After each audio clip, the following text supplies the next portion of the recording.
생물 다양성 쪽 얘기를 해볼 겁니다. 오늘은 크게 어렵지 않은 부분이니까 조금 여유있게 합시다. 자, 생물 다양성의 중요성.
이 세 가지네요.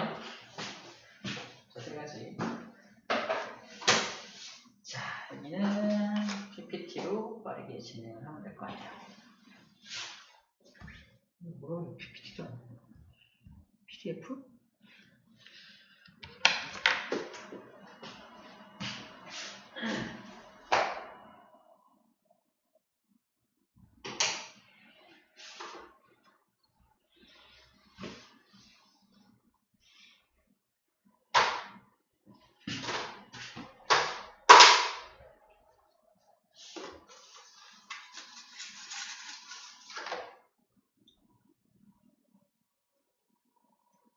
지난주에 뭐 했어요? 공부했다고요? 공부한 사람들은 안 웃고 있네요. 진짜로. 어떻게 알았지? 이현이 공부했구나. 공부한 사람들은 당연한 걸 알고 있어. 자, 한 주 쉬고 왔으니까 다시 힘을 내봐야겠죠? 어쩐지 오늘 휴가 복귀 첫날이라 엄청 힘드네요. 쉽지 않아요. 더 놀고 싶은 마음 때문에. 마음 잡기 제일 힘든 것 같아요. 자, 우리 제일 먼저 배울 건 생물 다양성이 뭐냐 이건데, 그냥 말 뜻 그대로 본다면 생물 다양성, 생물이 얼마나 다양하게 있느냐에 대한 내용이죠. 그럼 다양하다는 건 뭘 가지고 결정을 하느냐? 봐봐, 다양하다. 첫 번째, 생물이 다양하다라는 것은 여기 나와 있듯이 여기 유전적으로 얼마나 다양하냐 1번이고요. 또 쭉 넘기고 뭐가 나오면 유전적 다양성, 두 번째가 종다양성. 유전적 다양성, 종다양성, 생태계 다양성 이 세 가지가 생물 다양성을 결정합니다. 이렇게 세 개. 자, 아까 유전적 다양성, 종다양성, 생태계 다양성 이 세 가지 다양성을 모두 만족해야 생물 다양성이 크다라고 말해요. 생물 다양성이 크다. 그럼 그 하나의 다양성이 뭘 의미하는지 살펴보도록 할게요. 자, 먼저 유전적 다양성을 먼저 소개하고 있으니까 유전적 다양성을 볼게요. 생물이 얼마나 다양하냐라는 부분에서 유전적으로 얼마나 다양하냐가 중요합니다. 여기는 이제 세 가지 유전적 다양성과 종다양성과 생태계 다양성 모두 세 개가 모두 만족되어야지만 생물 다양성이 크다라고 말한다는 거고, 자, 유전적 다양성 그림으로 간단히 보면은 같은 생쥐죠. 쥐입니다. 같은 쥐야. 같은 쥐라는 건 하나의 종이에요. 종이 같습니다. 같은 종인데 유전적으로 다 다양해. 색깔이 어때요? 다 다르죠? 유전적으로 다르기 때문이야. 자, 같은 종인데 유전적으로 되게 다양하다. 그러면 종다양성이 큰 겁니다. 사람으로 따져도 우리 다 유전자가 다 다르죠? 생긴 모습이 다 다르니까 유전적 다양성이 되게 풍부한 거야. 우리도. 유전 다양성이 풍부한 겁니다. 두 번째, 종다양성이 높다는 건 뭐냐? 어떤 생태계 안에 여러 종이 살고 있으면 종다양성이 풍부한 거예요. 보세요. 여러 개의 종이 살고 있죠? 여러 종이 살고 있을 때 종다양성이 풍부하다, 종다양성이 크다라고 말합니다. 근데 그 한 종을 봤을 때 그 하나의 종이 유전적으로도 다양하다면 생물 다양성이 엄청 큰 게 되겠죠. 그죠? 세 번째가 종다양성이 크고 유전적 다양성이 크면 생물 다양성이 큰 거 아닙니까? 근데 하나가 더 만족이 되면 훨씬 더 생물 다양성이 커집니다. 그게 뭐냐면 생태계 다양성이에요. 우리 앞에서 배운 생태계는 그 어떤 공간에 살고 있는 생물들하고 그 생물들한테 환경을 제공하는 그 주변 환경까지 전체 합쳐서 생태계라고 배웠거든. 그래서 우리 그동안 배웠던 생태계는 생물 플러스 환경, 이게 생태계였거든. 근데 여기서 말하는 생태계 다양성의 이 생태계는 그냥 환경이야. 환경입니다. 생물들을 포함하진 않아요. 생태계 다양성이란, 그래서 여기서 말하는 생태계 다양성, 이게 하나의 고유명사라고 보면 돼. 생태계 다양성이라는 이거 하나의 고유명사라고 봐서 생태계 따로 다양성 따로 보면 안 됩니다. 하나의 고유명사로서 생태계 다양성을 딱 듣는 순간 이건 뭐다? 그냥 서식 환경이에요. 서식 환경과 같은 말이라고 보면 됩니다. 그래서 생물들이 어디에 살고 있냐? 산에 사냐? 숲에 사냐? 초원에 사냐? 강에 사냐? 만약에 이 생태계가 초원밖에 없어. 여기가 이 생물들이 살고 있는 생태계 다양성이 초원밖에 없어. 물이 없어. 그러면은 훨씬 제한된 공간에만 사는 거니까 앞으로 미래에 좀 더 유전적으로 다양해질 가능성이 줄어드는 거야. 그래서 생태계 다양성이 되게 여러 군데 아주 여러 서식 공간이 되게 다양하다. 물도 있고 풀도 있고 산도 있고 나무도 있고 이러면 서식 공간이 되게 다양하다면, 즉 생태계 다양성이 다양하다면 미래에 그 환경에 맞춰서 유전적으로 변형될 확률이 높기 때문에 유전적 다양성이 커질 확률이 훨씬 높아지게 됩니다. 그런 차원에서 생태계 다양성이 높으면 생물 다양성이 크다라고 말하는 거예요. 자, 정리하면 생물 다양성, 그러면 세 가지 다양성을 모두 만족해야 생물 다양성이 크다라고 말하게 됩니다. 오케이? 이 세 가지가 다 포함되어야 하는구나 라는 정도로 정리하고 넘어가면 됩니다. 오케이, 됐고요. 그 얘기를 하고 있습니다. 자, 유전적 다양성, 방금 우리가 유추했던 거랑 똑같은 얘기를 하고 있는데, 자, 생물 유전적 다양성이란, 자, 체크할 건 이거예요. 같은 생물입니다. 같은 생물, 하나의 종 안에서, 하나의 종인데, 그 안에서 유전적으로 굉장히 다양할 때에, 이제 유전적 다양성이 크다고 말하고, 유전적으로 굉장히 다양하면, 그 다양한 게 밖으로 형태로 드러나죠.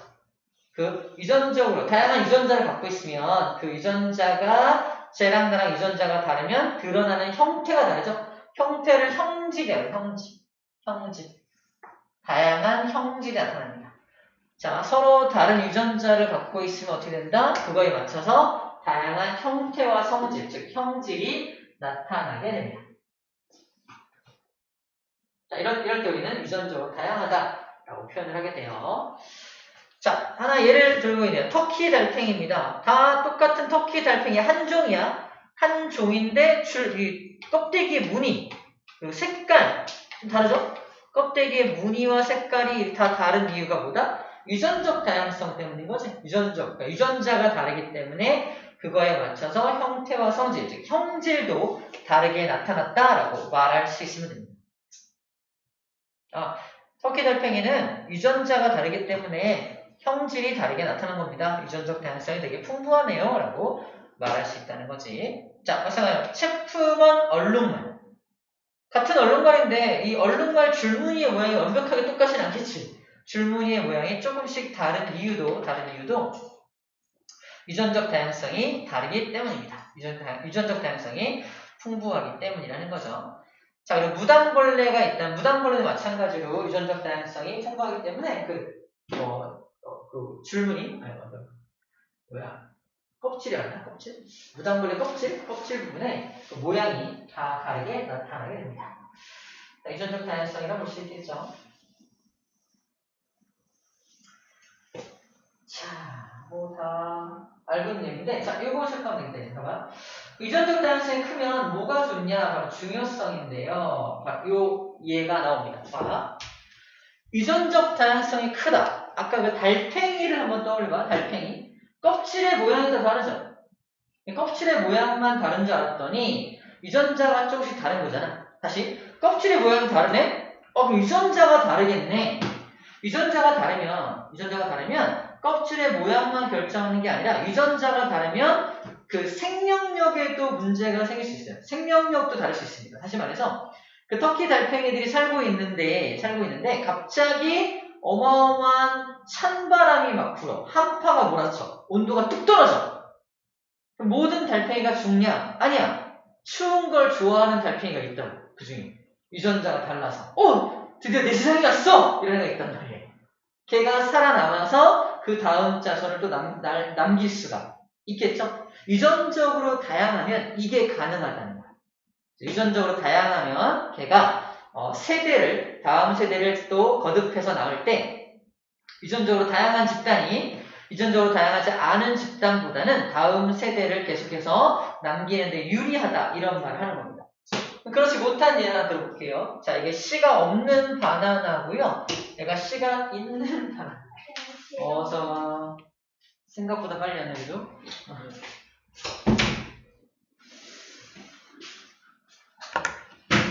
책은 있나요? 똑같이. 서현이. 우리 오늘 274쪽 하고 있어요. 기다릴 수가 없어서 먼저 했어. 많이 안 했어요.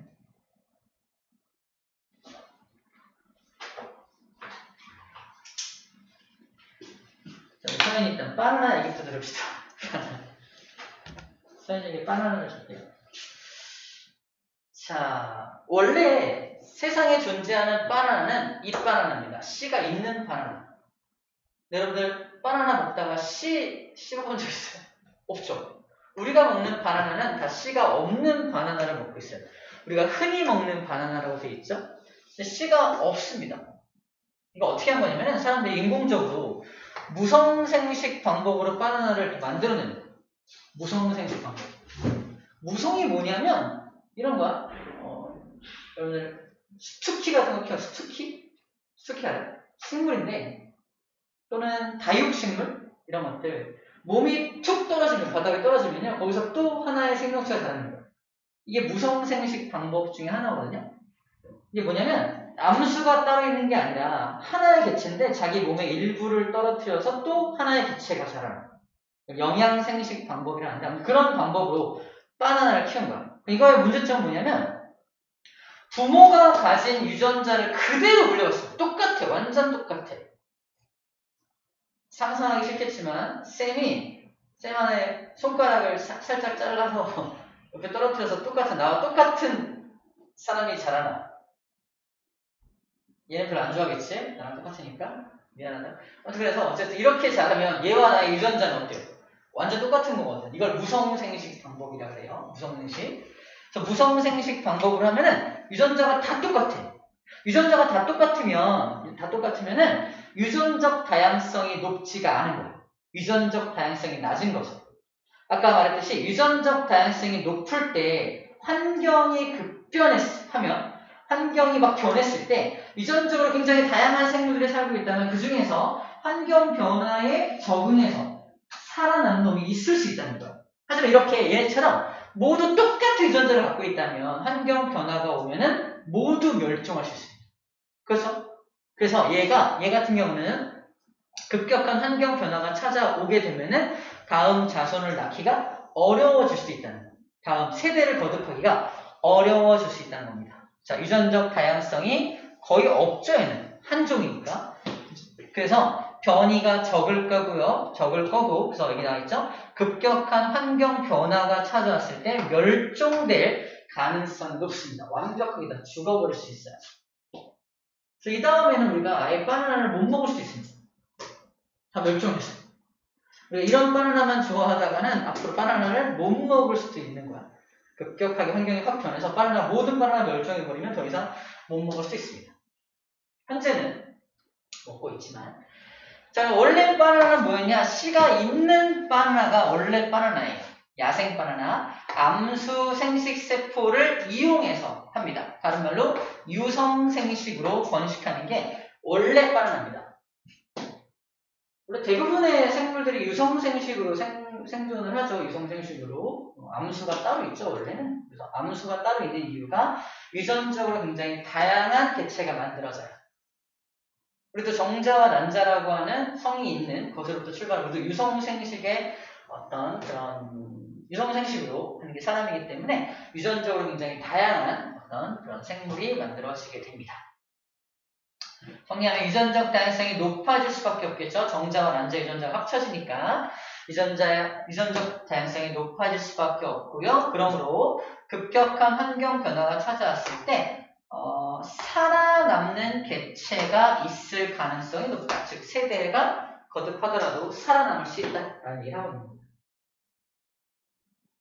정리하면 이래요. 정리하면 무성생식 방법과 유성생식 방법 중에 급격한 환경 변화에 더 유리한 건 누구냐라고 물어봐요. 당연히 유성생식 방법입니다 라고 말하면 됩니다.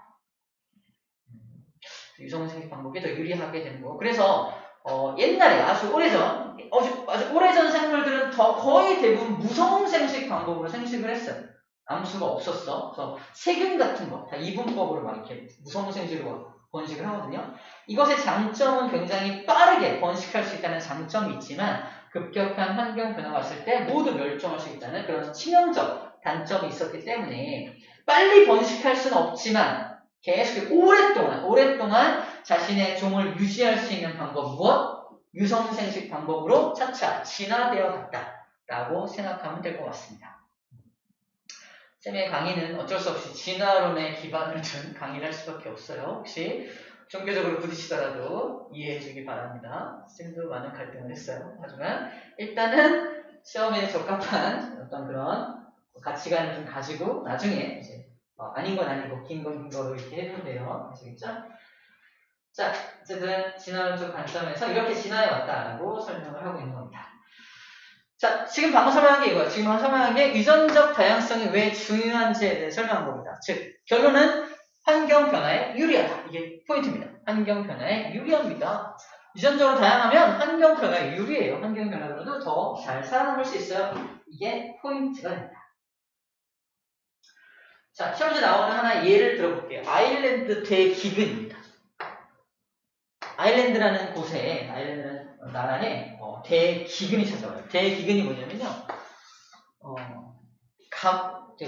식량이 너무 없어갖고, 그죠? 우리나라로 따지면 보릿고기 같은 그런 걸 대기근이라고 불러주는데, 왜 이런 일이 발생했냐면, 결론부터 말하면 150만 명이 죽어요.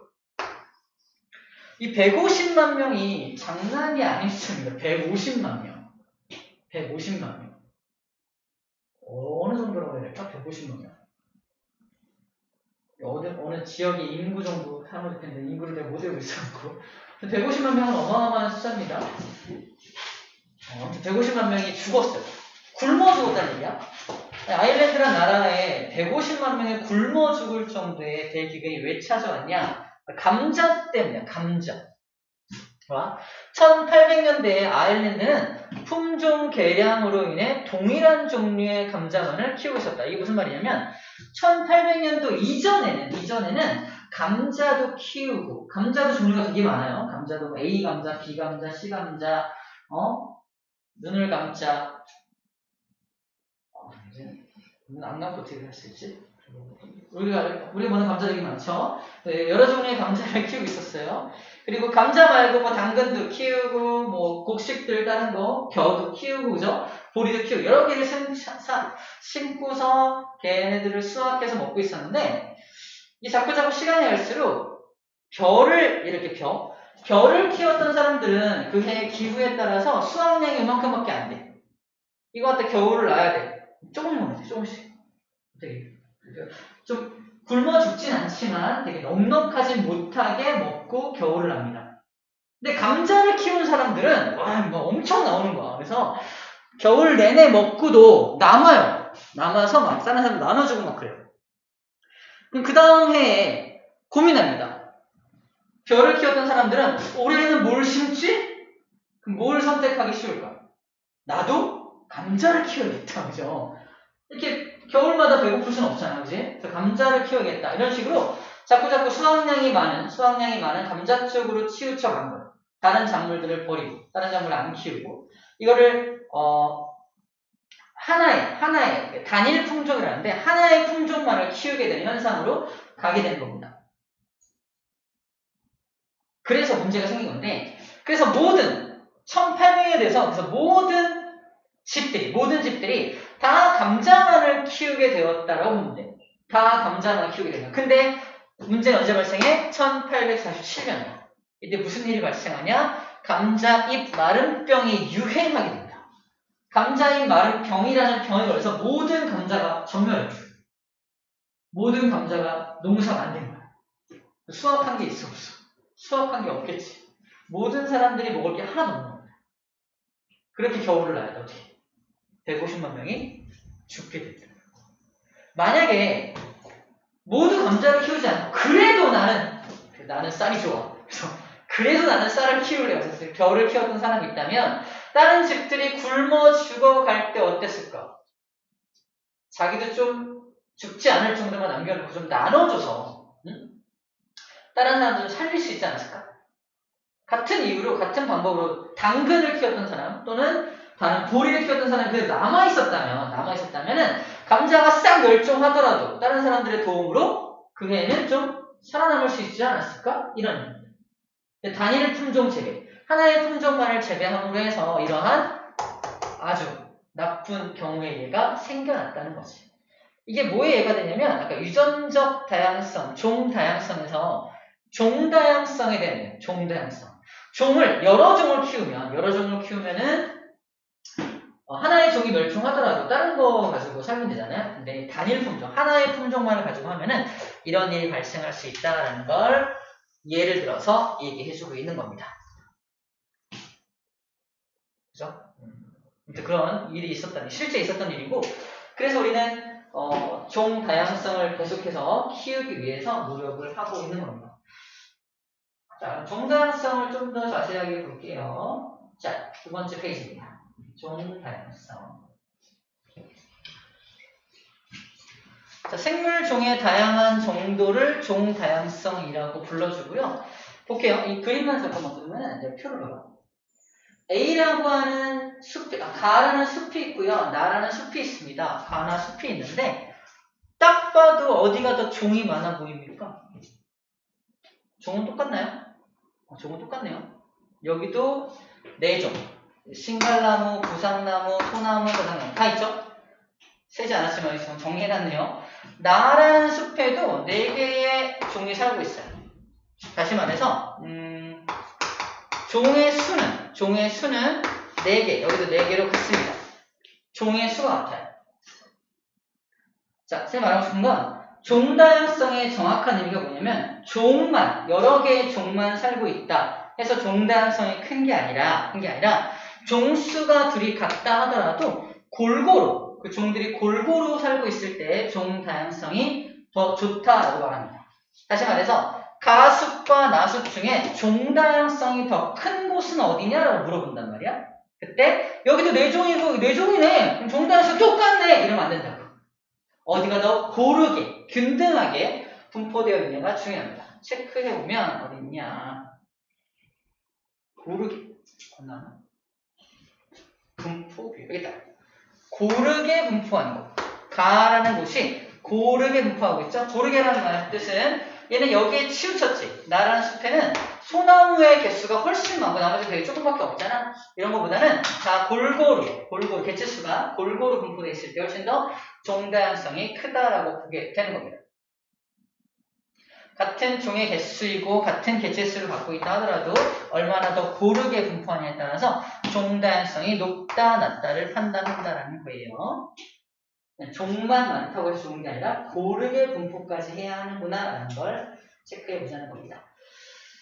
자, 어쨌거나 종수가 되게 많으면 급격한 환경 변화가 찾아오더라도 아까 감자의 마름병 같은 게 감자의 마름병이라는 급격한 환경의 변화가 찾아온 거야. 그때 감자만 키우고 있었다면 다 멸종하지만 다른 작물들도 같이 키우고 있었다면은 다른 작물은 살아남았겠지. 그래서 종다양성의 중요성입니다.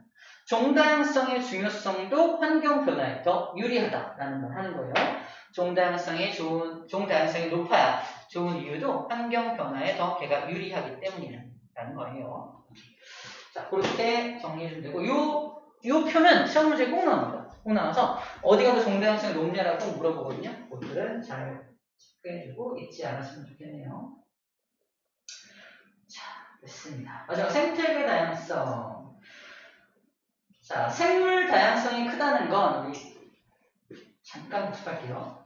자, 첫 페이지에 우리가 지금 생물 다양성에 대해서 얘기하고 있는데 생물 다양성이 높다는 건 유전적으로도 다양하고 종 다양성도 높고 생태계 다양성도 높아야 진정으로 생물 다양성이 높다라고 말을 해요. 그 중에서 우리는 현재 종 다양성이 높아야 왜 좋은지 환경 변화가 오더라도 살아남는 게 있을 테니까 유전적 다양성 마찬가지로 아까 바나나 얘기를 통해서 유전적으로 되게 다양한 위성생식 방법으로 유전적으로 다양한 개체가 있어야지만 환경 변화에 유리하다라는 말을 하고 있었던 겁니다. 마지막 생태계 다양성은 또 왜 중요한지에 대해서 지금부터 얘기할 거라는 거예요. 갈게요.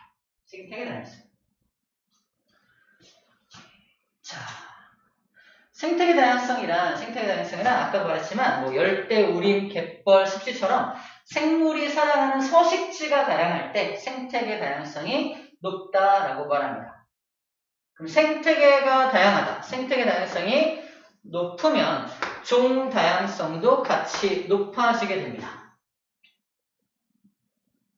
종 다양성이 높아지게 됩니다. 자, 무슨 말이냐면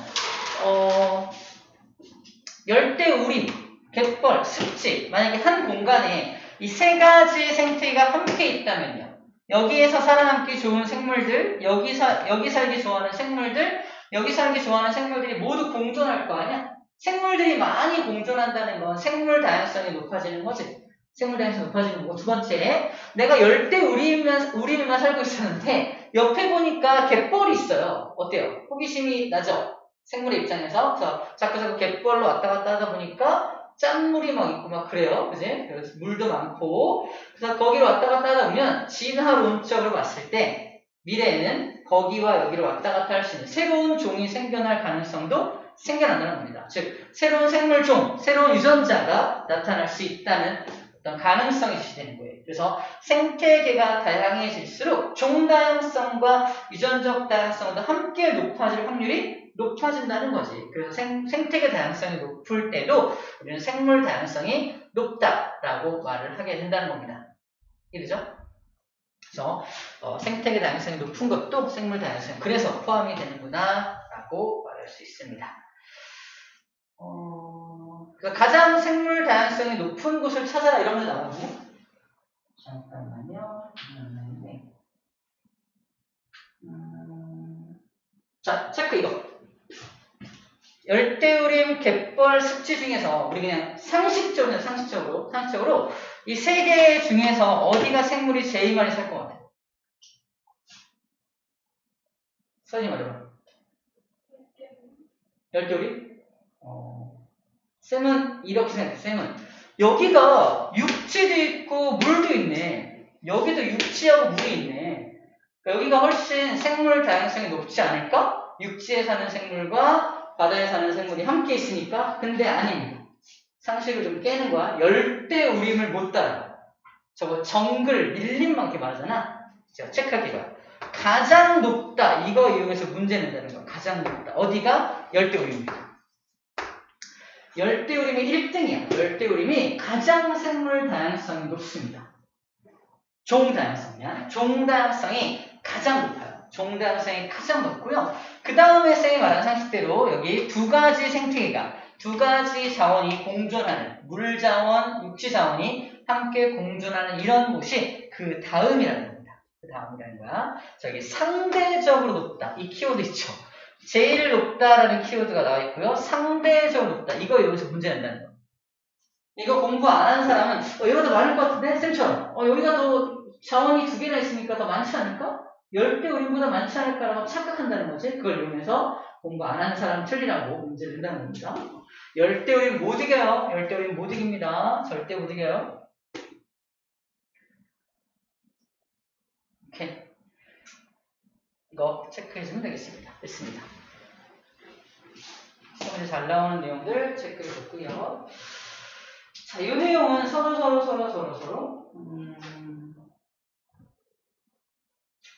이거는 서로 중요하다 이 얘기예요. 서로 중요하다. 생물 다양성은 뭐 하나만 높다고 해서 좋아지는 게 아니라 서로 중요한 역할을 한다. 유전적 다양성, 종다양성, 생태계 다양성 뭐 서로 영향을 미치고 있다. 마지막 화살표 뒤에 보면 되겠죠? 이 세 가지 모두 생물 다양성에 중요한 역할을 한다 라는 정도로 추가하면서 큰 의미 없습니다. 다 중요하구나 이 얘기예요. 다 중요하구나. 자, 종다양성에 대한 요거는 그냥 상식 아니면 그냥 자료 정도인데요. 현재까지 알려진 생물종이 190만 종, 아직 발견되지 않은 생물종까지 포함하면 약 1000만 종 이상일 것으로 추정된다. 그리고 생물종에서 누가 제일 많다? 곤충이 제일 많다. 여러분 별로 안 좋아하죠? 곤충 생물종이 훨씬 가장 많다. 1000만 종, 190만 종은 이제 어떤 도감 같은 곳, 사람들이 정리해놓은 어떤 책에 실려있는 게 190만 종 정도가 실려있고요. 근데 분류가 안 된 것들 또는 더 작은 미생물들 이런 것들은 아예 분류조차 못하고 있는 것들까지 포함하면 한 1000만 종 이상일 것으로 예상을 하고 있습니다.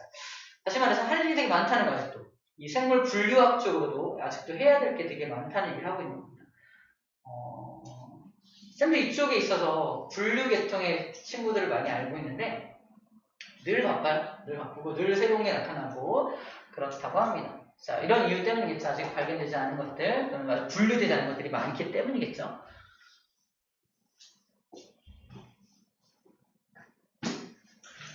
자, 됐습니다. 일단은 이렇게 정리했고요. 여기까지가 생물 다양성이 뭔지, 생물 다양성이 높다는 게 뭘 의미하는지 정리하면 유전적 다양성, 종 다양성, 생태계 다양성이 높을 때 우리 생물 다양성이 크다고 한다.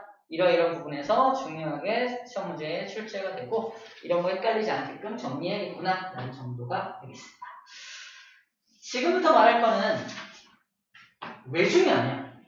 거기 말했지만 생물 다양성이 왜 중요하냐? 이 얘기를 할 건데 우리는 이미 답을 하나 알고 있죠? 그래야지만 그 생물들이 그 다음 때, 그 다음 때, 그 다음 때까지 살아남을 수 있잖아요. 그치? 이 얘기했지? 하지만 이건 그 생물들 입장이야. 그치? 그 생물들 입장에서 오랫동안 살아남으려고 생물 다양성을 지들끼리 높여놓은 거잖아. 다시 말해서 한 발짝 뒤로 물러서면은 누구 입장에서는? 인간의 입장에서는 뭐 어쩌라고 이렇게 되는 거예요. 되게 나쁜 게 책이 어떻게 기술되어 있냐면 지금부터 배울 게 인간 기준으로 다시 생각해보자는 겁니다. 쌤들 안 좋아하는 파트에서 인간 기준으로 생물 다양성이 높으면 인간한테 뭐가 좋지? 이렇게 기술되어 있는 거예요. 첫 번째 2번입니다. 의식주를 잘 제공할 수 있잖아 이거 체크. 생물 자원 체크. 인간 기준으로 다시 재정립한 게 생물 자원입니다. 자원이라는 말 뜻이 누군가에게 유용할 때 자원이라는 말을 쓰거든요. 저 자원이라는 말 뜻 안에 인간 중심적인 사고원이 들어가 있어요. 인간 중심적인 사고가 들어가 있습니다. 그래서 생물 자원이라는 말 속에 그래서 인간이 사용할 수 있기에 뭐가 좋냐를 기준으로 정리를 하고 있는 거야. 물론 1번에서는 이제 생물 자체가 생태계 평형을 유지하고 자기들의 종을 유지하는 내용을 한번 얘기하고 있지만 2번부터의 내용이 훨씬 더 많죠.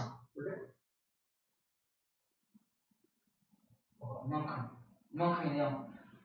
그냥 양보면 이만큼 대 이만큼이죠.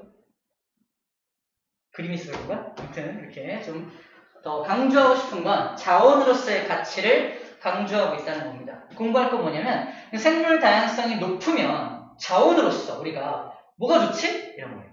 첫 번째, 의식주를 제공한다고 되어 있습니다. 의식주를. 생물이 우리에게 의식주를 제공하는 거 알아요?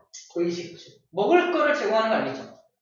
생물들이 많으면 우리가 먹을 수 있는 과일도 많아지고 먹을 수 있는 뭐 생물들도 많아지겠죠? 그래서 식, 먹는 것들은 많아질 거라는 거는 이해가 됩니다. 식량의 재료로서 벼, 밀, 콩, 옥수수 등 주식으로 이용되고요. 사과, 바나나, 배 등도 식량으로 이용됩니다.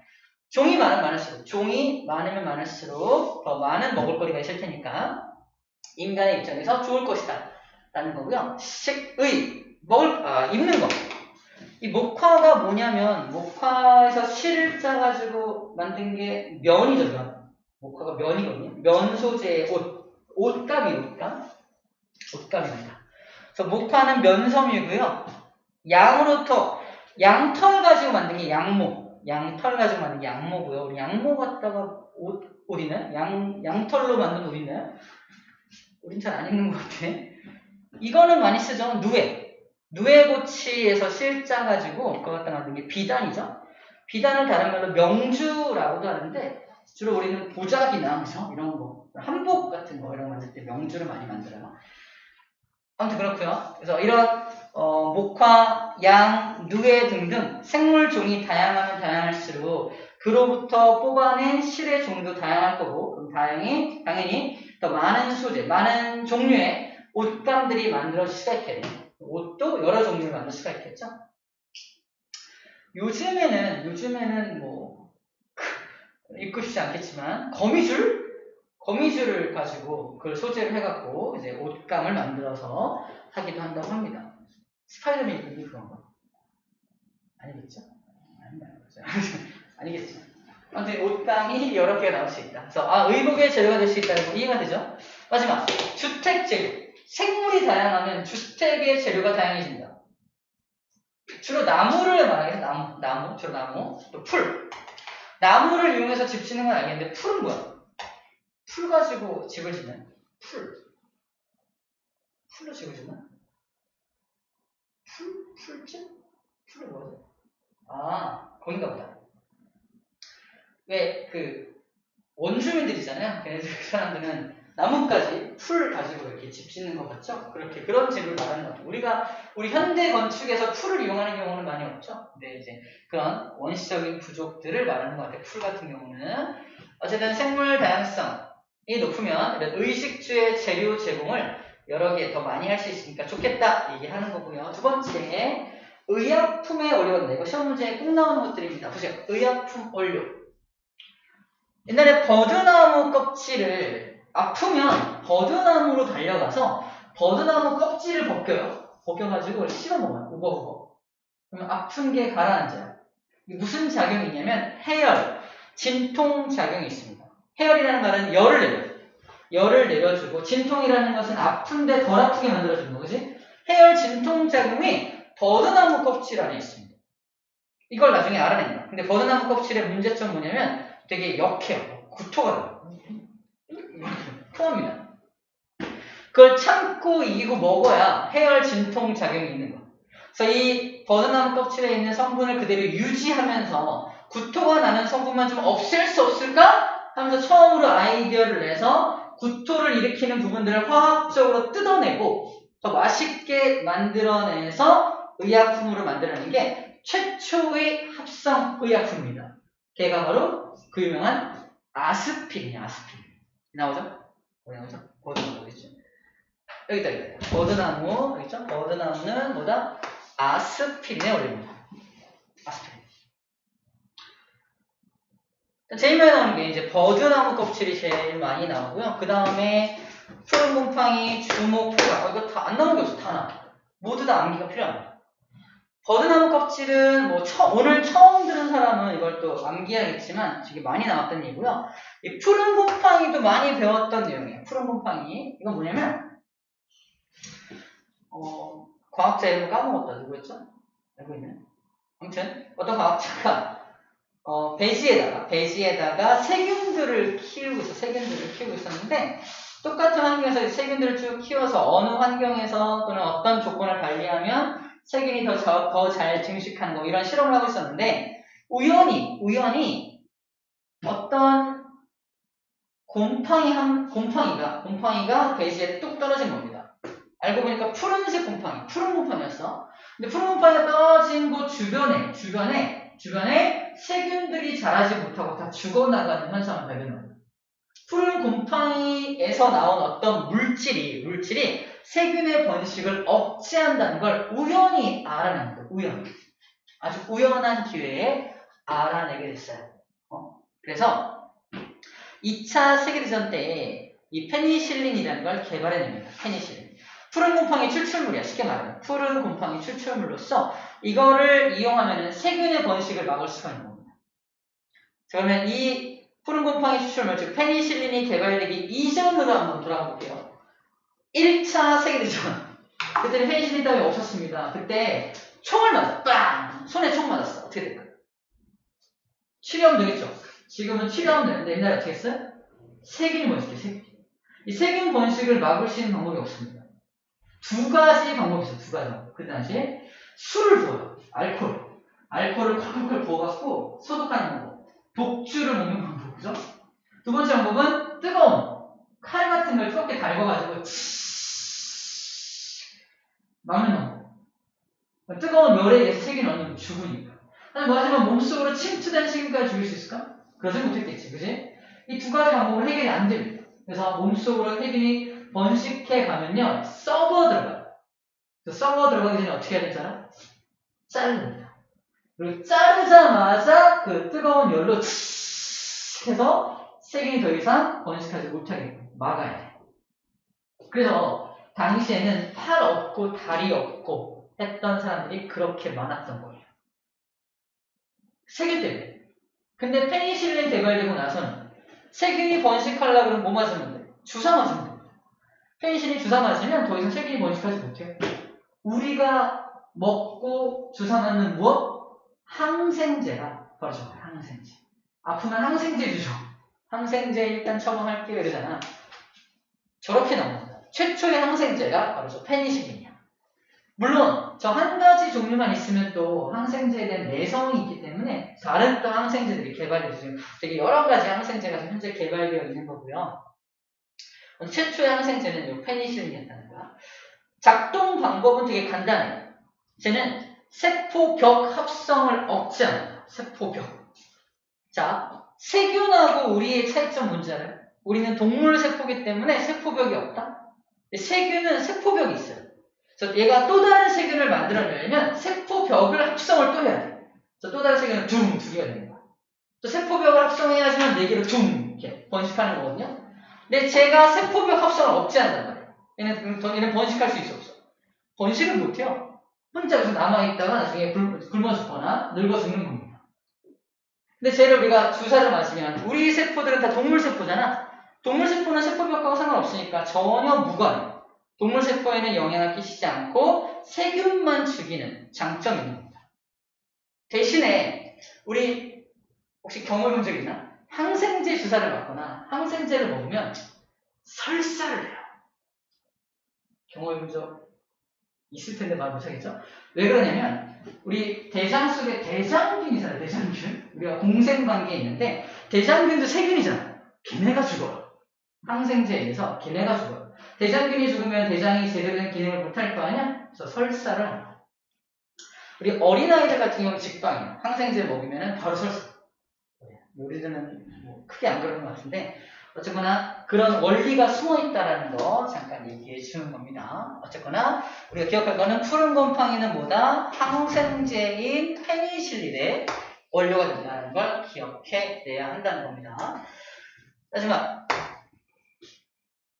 자, 지금부터 센 말 잘 안 들으면 암 걸려요. 주목!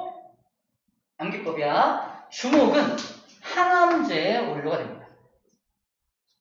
되게 재밌는 말인데, 되게 재밌는 거였는데. 나만 재밌구나. 주목! 안 걸릴 거야? 주목해야 돼.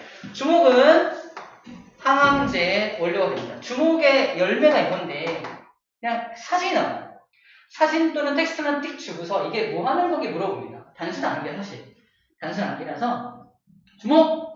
그래서 암과 연결을 해줘야 됩니다. 주목암, 항암제. 암을 예방해준다. 팔각은 하나, 둘, 셋, 넷, 다, 그리고 8개냐? 8개 있죠. 이렇게 팔각. 이게 팔각인데, 팔각이란 녀석은 독감을 치료한대요. 팔각, 독감. 연결해서 독감이죠? 팔각, 독감. 팔각? 어떻게 연결해볼까? 팔각.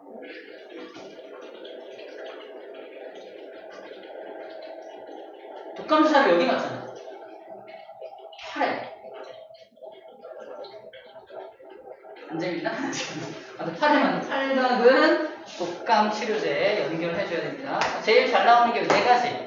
제일 잘 나오는 이제 시험 문제 제일 많이 물어보는 것들이고요. 뭐 이런 것들은 사실 나오기도 하고 안 나오기도 하는데 기억은 들어놓읍시다. 청자고둥, 진통제.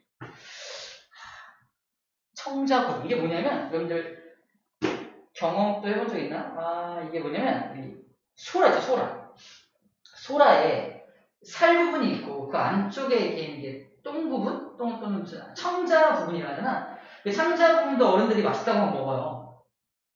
그래서 안 먹잖아, 그지? 근데 그 청자 부분에 뭐가 있냐면 저 진통제 성분이 되는 이게 들어있어요. 원료 고둥, 청자 고둥인데 이것도 그 안쪽에 있어요. 그걸 먹으면 입술이 아리기도 하고 막 마비되기도 합니다. 그래서 약간 이미지적으로 그 청자 또는 청자 고둥이 이제 고둥 종류니까 약간 그런 소라 종류라고 생각하면 될 것 같고, 소라 종류 안에는 약간 진통제 성분, 이렇게 마비시키는 게 있더라라는 정도로 기억하면 될 것 같아요. 진통제 성분이 그 안에 들어있구나 라고 하면 될 것 같아요. 잘못 먹으면 되게 위험하기도 합니다.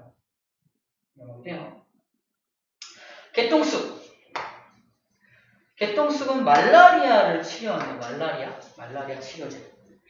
그래서 말라리아가 열대지방에만 있었던 병인데 지금은 아열대 기후로 바뀌면서 우리나라도 되게 여러 명이 막 걸리기도 하는데요. 심지어 우리 어머니도 걸렸었어. 모기에 물리면 나타나요. 모기. 근데 그냥 모기가 아니라 말라리아에 걸린 어떤 생명체, 소나 양이나 뭐 이런 생명체 있죠. 말라리아에 걸린 생명체 안에는 말라리아 원충이라고 해서 요만한 벌레가 있어, 벌레. 눈에 보이지 않는 벌레가 있는데 걔가 피를 빨아먹으면서 그 벌레가 들어오는 거야, 모기한테. 그리고 얘가 사람한테 와서 사람을 찌른 후 피를 빨아먹을 때 벌레가 기어 나옵니다. 사람 몸속에 벌레가 기어 들어와서 걔가 번식해. 그게 말라리아거든요. 얘는 세균도 아니고 바이러스도 아니야. 그냥 그 원충이라고 해서 작은 생명체가 그렇게 말라리아를 일으키는데 그 말라리아를 개똥쑥으로 치료할 수 있다는 거잖아요. 그죠? 개똥쑥이라는 어떤 것으로 치료할 수 있다는 거고, 그냥 말라리아를 치료하는 약품도 있구나 라는 정도. 개똥쑥. 그래요. 좀 약간 암기할 것들이 많아서 나름 암기법도 조금 해줬습니다. 자, 그 다음에 자원에 대한 얘기 중에 지금 자원. 자, 먼저 쉬운 것부터 합시다. 생물 자원 중에서 우리 생태계 다양성, 그죠? 생태계가 다양하면 우리 자연에서 우리는 생태계 되게 다양하죠. 생태계가 다양한 게 인간에게 무슨 소용이 있냐? 인간에게는 그냥 휴식 장소를 여러 군데 제공한다는 거, 또는 볼거리, 놀거리를 제공한다는 건데 합쳐서 뭐라고 말하냐면요, 사회적, 심미적 가치라고 해요. 심미적 가치라는 말은 마음을 편안하게 해주고, 미라는 말은 아름다운 거죠. 마음 편안하게 해주는 아름다운 어떤 것들을 제공한다는 뜻입니다. 사회적 가치라는 것은 휴식 장소, 여가 활동 장소를 제공하는 것을 사회적 가치라고 불러주는 거예요. 사회적 가치. 사회적으로 이렇게 사람들이 연합할 수 있는 공간을 제공한다. 이게 사회적 가치고, 심리적 가치는 아름다운 거, 휴식, 힐링 이런 것들을 심리적 가치라고 생각하면 될 것 같습니다. 관광 이런 것들은 심리적 가치에 해당하겠죠. 자, 이게 쉬운 내용이라면 약간 우리가 생각해야 될 내용은 생물 유전자 자원입니다. 자, 이게 뭐냐면요.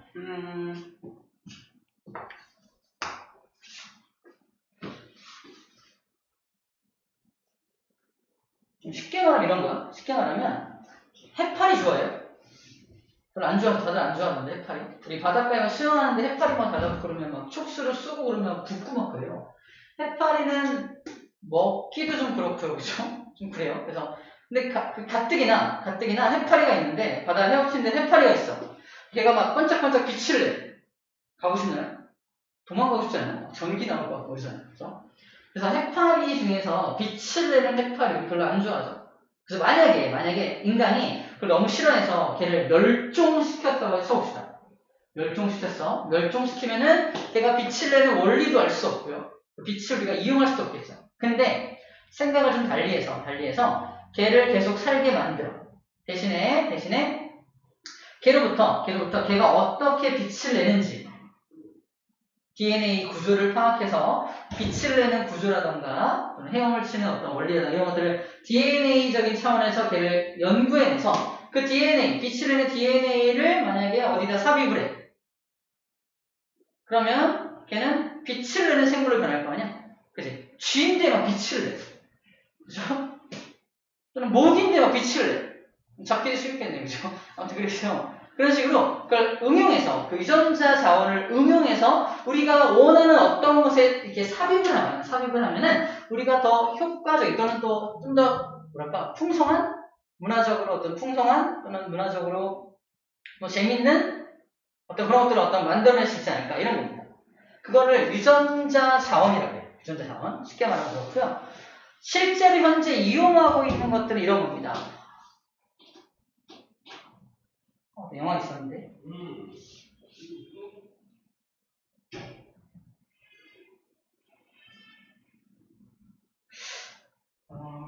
최근에 본 영화인데, 되게 유명한 영화였던 것 같은데. 어쨌든 뭐냐면, 그런가 보다. 주라기 공원, 도미닉, 어쩌고저쩌고, 봤어요? 거기 뭐가 나오냐면은, 여러 사람들이 다 밭을 가꾸고 있는데, 어떤 제약회사에서 메뚜기를 만들어서 뿌린 거야. 메뚜기가 이 밭을 다 황폐화시키는데, 여기만 안 가만 놔둬. 다 황폐화시키는데. 왜 그런가 봤더니, 이 작물들은 이 제약회사에서 만든 특정한 유전자 자원을 삽입한 생물들. 그래서 메뚜기는 얘를 공격하지 않아. 딴 데만 공격해.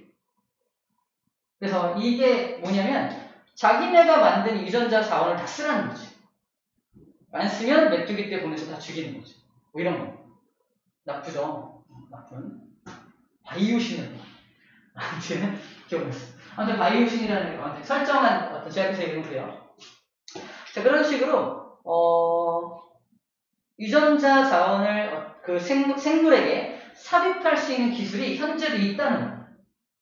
자, 봐봐. 이제부터 뭐 할 거냐면은, 작물을 키울 건데, 작물만 키우면, 농작물을 키우면 옆에 잡초 자라는 거야, 잡초 같이 자랍니다. 옛날에 어떻게 했냐면 사람들이 들어가서 다 잡초 하나 뽑았습니다. 잡초를 뽑는 그 작업을 김매기라고 해요, 김매기. 여기다 김영감 김매러 가야지! 이러면, 김이 아니라, 잡초 뽑으러 가자는 얘기야. 요즘에 김매기 잘 안 해요. 뭐 하냐면은, 살충제들, 뭐지? 아무튼, 그 녀석들만 죽이는 제초제를 뿌려요. 제초제라는 말이 풀을 죽이는 거잖아. 풀을 죽이는 건데, 제초제를 뿌리면 농작물은 하나도 안 죽어. 그 잡초만 다 죽습니다. 그 이유가 뭐냐면, 농작물에 이미 이 제초제에 대한 저항성을 미리 다 심어놓은 거야. 이미 그걸 활용하고 있습니다. 이미 활용하고 있어요. 그래서 잡초만 죽이는 어떤 그런 것들을 이미 활용하고 있습니다. 자, 그런 식으로 유전자 자원을 지금도 이미 활용하고 있다는 거고요. 자, 이거 책에 나온 예도 볼게요. 해충 저항성 옥수수한테 DNA를 삽입해갖고 해충이 옥수수를 먹으려고 하면 맛이 없어. 해충의 입장에서 맛이 없어. 인간한테는 맛있는데 해충의 입장에서 맛이 없거나 해충한테 어떤 독소를 제공하는 그런 옥수수인 거야. 안 먹겠죠? 그래서 해충 저항성 옥수수, DNA 삽입을 통해서 만들 수 있다라는 말을 하는 거고요. 파란 장미를 유전자 조작을 통해서 파란색으로 만들어. 원래 빨간색이잖아요. 하얀색도 있나? 파란색 장미를 막 인공적으로 만들어내는 것들. 인간 기준으로 다 좋은 거잖아. 옥수수가 해충한테 전혀 피해를 안 입어. 인간이 수확할 수 있는 작물의 양이 많아지겠지? 파란 장미 같은 경우도 다 빨간색, 하얀색밖에 없는데 파란 장미가 있어. 특이하니까. 그래서 이런 것도 만들어내서 인간이 활용할 수 있겠죠? 인간의 입장에서는 유전자를 이용해서 이렇게 여러 가지 좋은 자원으로서 가치를 적용받을 수 있다. 이런 말을 하고 있는 겁니다. 자, 일단 개념학의 문제를 풀고 갈게요. 일단 한 차례 끝냈습니다. 그래서 중요하다. 생물 다양성 그래서 중요해. 인간한테 되게 많은 걸 준단 말이야. 중요해. 뭐 이런 얘기예요.